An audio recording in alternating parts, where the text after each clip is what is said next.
Beleza. Então, nós começamos aqui a nossa gravação. Então, vamos dar duas informações rápidas.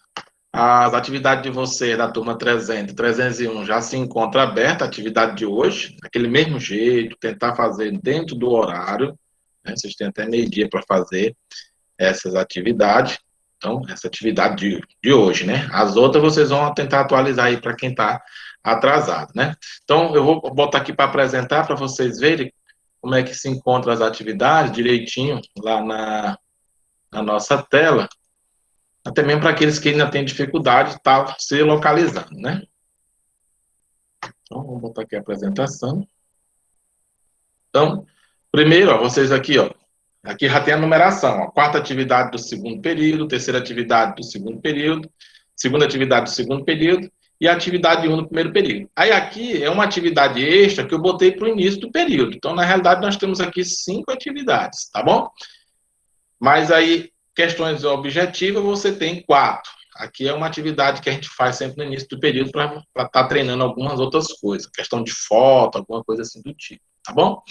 Então, sempre elas são numeradas desse jeito para vocês estarem acompanhando direitinho, né? A gente fez aqui a recuperação do primeiro período, já fechou, certo? Então, a gente já começou aqui o segundo período, que é para vocês entenderem direitinho as divisões, tá? Então, voltando aqui para nossa aula, quando você clicar aqui, ó, aparece o formulário para você clicar nele e você responder. Então, respondeu lá, não é nem obrigado você entregar a tarefa aqui, não é obrigado, certo? Porque se você respondeu lá já aparecem as respostas.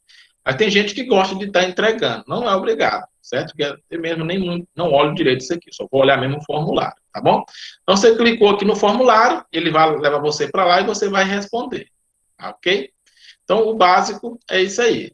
Então, aqui é o layout da nossa sala virtual do Google, né? O Google Sala de Aula. Então, nós vamos aqui para a nossa aula de hoje, rapidamente, certo? É uma aulazinha curta, bem curta mesmo, que a gente vai fazer aqui hoje. Aí, a gente faz 1 ou 2 questões e vocês vão responder a atividade dentro do horário para poder vocês ficarem livres na semana da parte com relação à física. Então, aqui é a nossa aula de hoje, tá bom? Então, vamos lá, nós vamos falar hoje da lei de Ohm, né? Vamos falar aqui de George Simon Ohm, né? De 1789 a 1854, né? Físico, experimental, ele é criador, inventor, né? Então, tem muitas coisas aí sobre ele. Mas, o que é que nós vamos falar sobre a lei de Ohm? Então, a primeira coisa que a gente precisa entender sobre a lei de Ohm é que quando a gente submete um condutor a uma diferença de potencial, DDP, né, você tem uma certa resistência, né? Todo material tem uma certa resistência, que nós vamos denominar de R, né? Então, quando submetido aqui, você vai ser percorrido por uma corrente e essa resistência vai ter alguns fenômenos que vão estar trabalhando em favor dessa resistência, certo? Então, a básica é essa, você precisa da DDP. Aqui é um circuito básico, né? Todo circuito básico, ele precisa de uma fonte, DDP, né? Um condutor para conduzir a corrente, e um dissipador, ou seja, algo que vai se realizar alguma coisa. No caso aqui, a gente vai usar o R, certo? Que é o resistor ou a resistência do circuito, por assim dizer. Então, nós vamos pegar aqui o exemplo da lâmpada, né? Está aqui a lâmpada, quando você liga, a corrente aqui vai percorrer a lâmpada e ela vai ter uma função, né? Essa resistência vai ter uma função. Que função é essa? Iluminar, né? Então, cada dispositivo ele tem uma função específica. Um gera calor, outro gera luz, outro gera movimento. Tudo vai depender da funcionalidade do dispositivo, né? Mas todo dispositivo ele vai consumir uma certa quantidade de energia e vai ser percorrido por uma corrente elétrica. A função básica de todo dispositivo elétrico é aproveitar a corrente para realizar algo, certo? Para realizar algo. Que pode ser gerar calor, gerar luz, gerar movimento, né? Ou qualquer outra funcionalidade que vocês possam pensar em dispositivos elétricos e o eletrônico também, por assim dizer. Então, vamos pegar aqui os chamados aparelhos que ocorre o efeito Joule. O que é o efeito Joule? É o que transforma a energia elétrica em calor térmica, né? Nós temos aqui o próprio resistor, tem essa funcionalidade. Os filamentos da lâmpada tem essa funcionalidade, porque mesmo ela gerando luz, ela também gera calor ao mesmo tempo, principalmente as lâmpadas incandescentes. Hoje a gente já tem outros tipos de lâmpadas, as lâmpadas fluorescentes, lâmpada de LED, que funcionam com outras características, mas ela tem como comportamento pegar a corrente elétrica para transformar algo. De qualquer jeito, você vai ter isso. Mas o efeito Joule, você tem esses elementos aqui. E um muito conhecido, não aqui para nós aqui do Nordeste, porque aqui no Nordeste a gente basicamente não usa, né, as chamadas resistências dos chuveiros elétricos, né? Tem essa função de aquecer a água para você tomar banho com uma água morna, né? Então aqui tem dois exemplos aqui, né? Esse exemplo aqui de filamentozinho, esses resistores, eles pegam a corrente e aí isso aqui fica quase incandescente, né? A água fica aqui dentro, não vai transmitir eletricidade pela água, né? Ela é feita para isso mesmo. Então, todo esse calor, né, que é gerado, né, ele aquece a água, vai ser passada para o chuveiro vai passando a água morna para as pessoas que estão banhando. Aqui também é um outro exemplo desses filamentos. Tá bom? Então, resistência elétrica é a capacidade de um corpo, um condutor, né, qualquer, se opor à passagem da corrente elétrica, né, pelo mesmo, né, passar por ele. Aí tem várias funcionalidades, como eu falei para vocês. Pode ser para gerar luz, pode ser para somente gerar calor. Então, depende muito do dispositivo. Então, vamos aqui para a representação. A gente representa em circuito esses dois formatos. Esse formatozinho aqui ondulado, né? E esse formatozinho aqui de um quadrado. Então, você vê isso aqui no circuito, isso aqui significa resistor, isso aqui também significa resistor ou resistência, tá bom? Então, a primeira lei de Ohm, né? Na realidade, só existe uma lei de Ohm, mas a gente vai dividir em duas para ficar mais conceitual e mais didaticamente apropriado para vocês compreenderem direitinho sobre Ohm, né? Então, George Simon Ohm verificou que a corrente elétrica I, que atravessa um condutor, né, é diretamente proporcional à diferença de potencial aplicada aos seus terminais, ou seja, que o quociente U sobre I é constante. Essa constante, num certo faixa de temperatura, é a resistência do material, certo? Então, você tem aqui um gráfico como esse, para um certo intervalo de temperatura.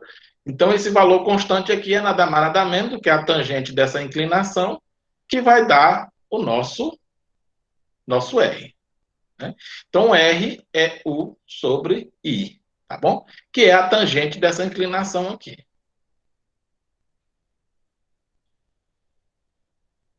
Então, todo resistor ômico, né, ele tem esse comportamento nessa faixa de temperatura que a gente vai trabalhar, né? Então, os resistores não ômicos, aí ele já não tem esse comportamento reto, ele é um pouco mais inclinado, certo? Não chega a ser. O ômico, ele tem essa reta. O não ômico, ele inclina, curva-se, né? A sua variação de corrente e tensão. Ou seja, eu posso dizer em tese que o R não é constante para esse determinado intervalo. Então, a segunda lei de Ohm já é um pouco diferente, né? A segunda lei de Ohm, eu vou pegar a característica do condutor. Quais são as características do condutor? A espessura, está relacionada à grossura do condutor, e o tamanho do condutor. Se ele é grande, se ele é pequeno. Tudo isso interfere na resistência. Por isso que, às vezes, nas residências, eu tenho de usar um fio adequado para a carga que eu vou trabalhar na residência. Então, claro que o melhor fio para você não ter problema com dissipação de calor e perda de eletricidade, né, no caminho, é os fios grossos. Mas aí também tem a questão do custo. Então, é melhor você dimensionar corretamente, porque aí você contrabalanceia a questão da dissipação com a questão orçamentária. Claro que se todos fossem grossos, era bom, mas aí você foge um pouco do orçamento. Então, é melhor você fazer um dimensionamento correto. Agora, também não é viável você, por exemplo, ter uma carga alta na sua residência, aí você quer usar toda de fio pendente. Aí você vai ter um problema sério, sem contar um risco de curto-circuito. Então, tudo é uma questão de dimensão, né, dimensionar corretamente a instalação elétrica da sua casa. Por isso que esses materiais têm que ser trocados a cada intervalo de tempo, né? Aqui no Brasil, a legislação diz que a cada 20 anos é bom você trocar a fiação da sua casa, porque existe a questão do ressecamento, da borracha, né? Essas coisas todas que podem interferir no rendimento e no consumo da eletricidade da sua casa. Então, você tem aí alguns elementos.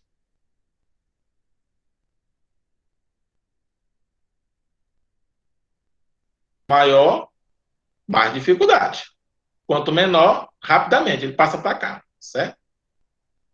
Então, a resposta aí, ó, é o fio menor. Então, quando você tem aqui, por exemplo, um dispositivo como uma lâmpada, né?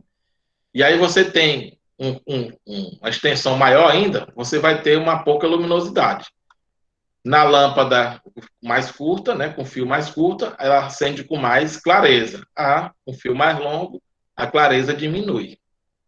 Só para você ter essa resposta. A mesma coisa acontece, como eu disse para vocês, com relação à espessura, grossura, né? Então, qual dos condutores o elétron vai passar com mais facilidade? Esse aqui apertadinho, todo mundo passando junto aqui, ou esse aqui que tem espaço para eles passar com mais tranquilidade? Com certeza o mais grosso, certo? Exatamente por aquilo que nós estávamos falando, né? Então, o fio 2 aí é o melhor. Lembrando aí que é o inverso. Então, nesse caso aqui, ó, sempre o fio mais grosso vai dar melhor luminosidade no caso do nosso problema. Então, a segunda lei de Ohm, né, está relacionada aqui. A resistência é alguma coisa proporcional ao comprimento, porque se o comprimento for grande, é maior a resistência, se o comprimento for pequeno, menor a resistência. E inversamente proporcional à área dessa seção transversal, que está relacionada ao quê? À grossura, né? Se ele for grosso, eu vou ter uma resistência pequena. Se ele for fino, né, se esse A for menor, pequeno, ele vai ter maior resistência. Então, a gente até gosta de dizer, né? Esse cara aqui a gente chama de Rho, né? Então, resistência é igual a Rho LA, né? Aí o pessoal gosta de brincar aí, né? Que é a fórmula do rola, né? Mas na realidade, aqui a resistência é Rho LA, certo? O Rho aqui é o nome que é dado a esse coeficiente. Esse coeficiente aqui significa resistividade do material.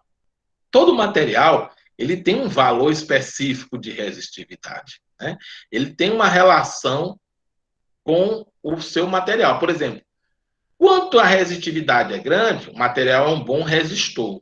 Quando a resistividade é pequena, o material é um bom condutor. Um dos melhores condutores da natureza é o ouro. Mas já imaginou a fiação elétrica de ouro?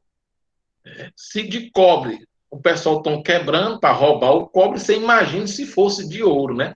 Então, aí a gente vai sempre caçando um meio, né, um meio termo de um produto bom condutor e que tem um certo valor orçamentário possível de se utilizar, tá bom? Então, aqui está aqui a fórmula, como eu falei para vocês. O R é a resistência do fio. Essa letra aqui que parece um P, que nós chamamos de Rho, é a resitividade do material. O L é o comprimento do fio. E o A é a área da seção transversal, que está relacionada à grossura, né? Ou à espessura do fio, certo? Então, na área aqui, né, todo fio é circunferência. Então, a área é πr ao quadrado, né? O R ao quadrado é a metade do diâmetro, né, por assim dizer. Mas a gente não vai se entrar muito nesses detalhes, porque a gente vai sempre trabalhar com o valor direto, né, que é a própria área do condutor. Como eu falei para vocês, está aqui, né, alguns materiais com suas respectivas resistividades, a prata, né, muito pequena, o cobre também pequeno, o alumínio, o tungstênio, né, o tungstênio já chega a ser um pouco mais de resistência, né, o ferro, a platina, né, a manganina, né, o silício e o vidro. Observe que o vidro tem uma resistividade gigantesca. Ele praticamente é um isolante, e é um isolante, é um dos melhores isolantes que existe na natureza, é o vidro, certo? É tanto que nos isoladores de rede elétrica, né, de alta tensão, nós usamos os isoladores com vidro, não se usa plástico nem borracha, por duas características. A primeira, pelo isolamento, e a segunda, porque a resistência à luz solar é maior o vidro. E se fosse de borracha, rapidamente ressecava e começava a vazar corrente elétrica e poderia matar as pessoas aí nos postes de transmissão. Então, vamos lá para as nossas questões de hoje. Então, eu vou pegar aqui a canetinha aqui para nós. Então, ó, o filamento de uma lâmpada incandescente, né? De uma tomada de 120 volts, né? Então aqui você vai pegar o quê? Aquela formulazinha, né? Ó, R. Lembra que nós pegamos lá no comecinho, ó, que é da primeira lei de Ohm? U sobre I, né? Aí qual foram os valores que ele deu aqui na questão? Ele deu o U e deu o R. Ó. Esse cara aqui é o R. A unidade de R é essa daqui, ó, ohms, né? Ohms. Que significa, né, ó, usa uma letra grega para representar, que é uma ferradura, que é o ômega, né? Para quem não conhece, essa aqui é a unidade de ohms, de resistência, é o R, certo? Que significa ohms, o ômega. Então, o R aqui é 20, você bota aqui o valor, 20. O U aqui, 120.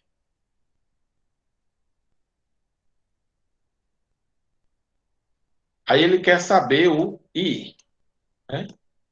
O I da corrente no filamento, né? Você troca de posição, o I pelo 20 e o 20 vem para cá. Então, quem é I? O I é 120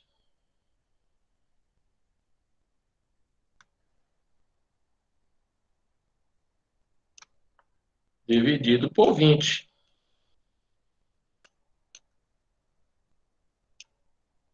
Corta zero com zero, fica 12 por 6, ou 12 por 2, que vai dar 6. Qual é a unidade de corrente elétrica? É o A, que significa ampere, no SI. Tá bom? No SI. Então, fechou aqui a questão 1. Questão 2. Um fio A, né, tem resistência elétrica igual a 2 vezes a resistência elétrica do fio B. Então, eu posso dizer aqui que, por exemplo, o resistor A é 2 vezes a resistência do resistor B. Então, eu vou botar aqui, ó, que RA, você pode botar isso aqui, onde eu estou colocando. RA é 2 vezes o RB. Isso aqui vai facilitar depois, tá bom? Sabe-se que o fio A tem o dobro do comprimento do fio B. Ou seja, LA, vou botar aqui, ó, LA é 2 vezes, né? É o que ele está dizendo, né? O dobro do comprimento, 2 vezes LB. Fio B, 2 vezes o tamanho do outro, certo? E a sua seção transversal tem o raio igual à metade do raio B, certo? Então, quando ele fala de raio, metade, isso significa dizer também que a área é a metade, certo, gente? Não, né? Porque ele depende do quadrado, não é isso? Ó? Aí aqui é o detalhe da questão, viu? Ele diz que o raio, né? Já tem que fazer essa proporcionalidade aqui, ó. Tem o raio igual à metade do raio da seção transversal do B, certo? Então, ou seja, o raio de A é o raio de B dividido por 2.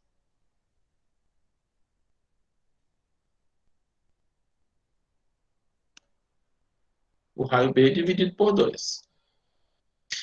Como a gente tem que fazer a relação com a área, aí nós vamos pegar lá o que diz a fórmula da área, né? Essa questão aqui não é do tipo que eu gosto, mas vamos fazer ela aqui. Eu gosto quando dá logo a relação da área, certo? Que radinho logo a grossura do fio. Como eu sei que é πr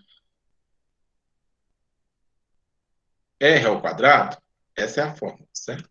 πr ao quadrado. Então, se a área está relacionada ao raio ao quadrado, então quando eu digo que ele é a metade, a área vai ser o quê? A quarta parte, né? Porque vai ser essa expressão elevada ao quadrado. Então, a área, eu posso dizer que a área de A,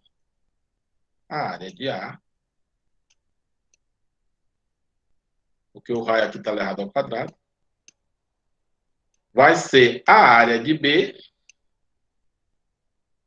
um raio elevado ao quadrado, vai ser a quarta parte. Ok? Então, pronto, agora eu tenho cada uma das relações. O que é que ele pede na questão? A relação ρA, ρB, a divisão entre os materiais resistivos, né? Entre as resistências, a resistividade do material do fio A e a do fio B. Então, nós vamos pegar o quê? Nós vamos pegar aqui a razão entre A e B. Né? Então, você vai pegar aqui, ó, RA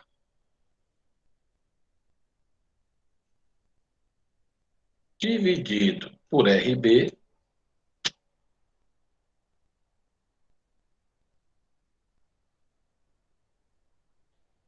quem é RA? É Rho A, né? No caso, Rho A. Aí você tem LA,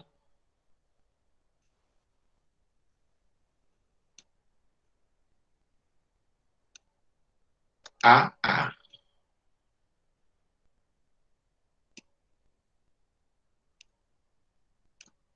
a área de A. Isso aqui dividido por OB,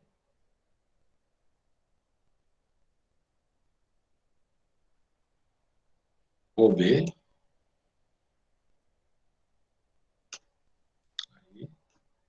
LB,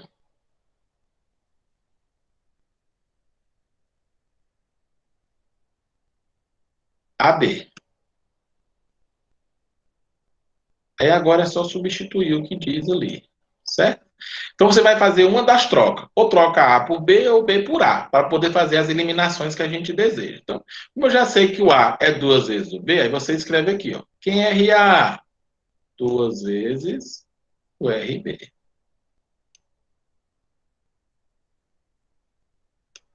Embaixo, RB.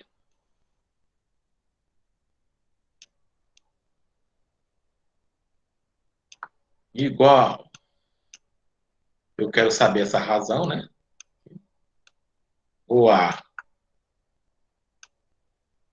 ou B.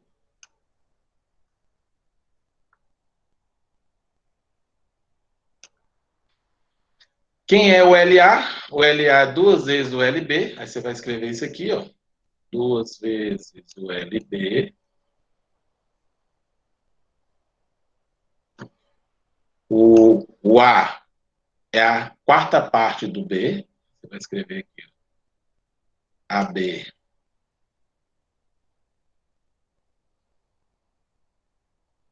dividido por 4. Isso aqui tudo dividido. LB,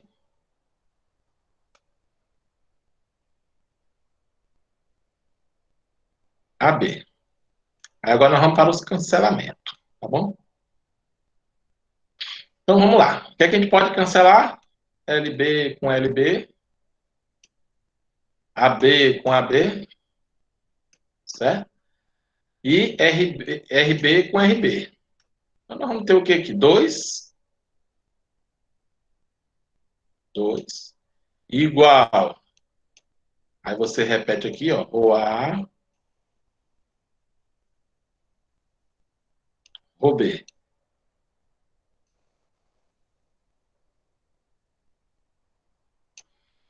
Aí aqui você vai ficar o quê, ó?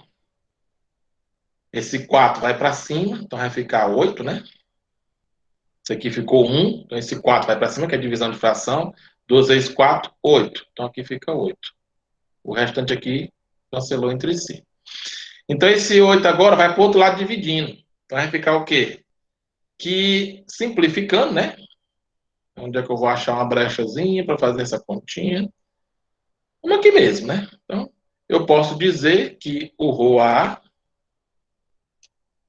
a razão ρA, ρB, o 8 foi para lá dividindo, vai ser 8 dividido por 2. Não, 2 dividido por 8, desculpa. Vou pegar aqui a borracha.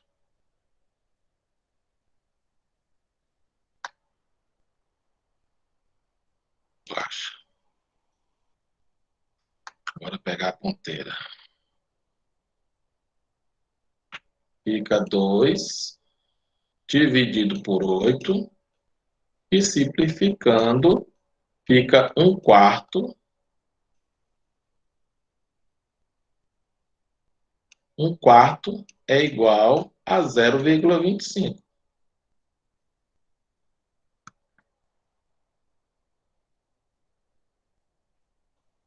Morreu Maria Preá. Ok?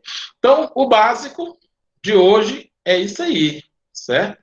Então, o que a gente falou sobre a teoria, vocês vão aplicar lá no exercício de hoje e, ao mesmo tempo, vocês vão fazer a atividade dessa semana, tá bom? Vou encerrar aqui a gravação para a gente finalizar.